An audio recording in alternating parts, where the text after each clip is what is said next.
أتاك حديث الغاشية وجوه يومئذ خاشعة عاملة ناصبة تصلى نارا حامية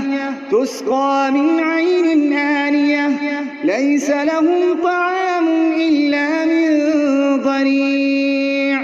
لا يسمن ولا يغني من جوع وجوه يومئذ ناعمة لسعيها راضية في جنة عالية لا تسمع فيها لاغية فيها عين جارية فيها سرر مرفوعة وأكواب موضوعة ونمارق مصفوفة وزرابي مبثوثة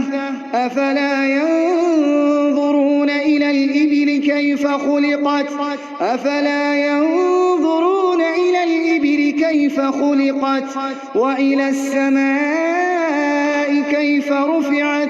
وإلى الجبال كيف نصبت وإلى الأرض كيف سطحت فذكر إنما أنت مذكر لست عليهم بمسيطر إلا من تولى وكفر فيعذبه الله العذاب الأكبر إن إلينا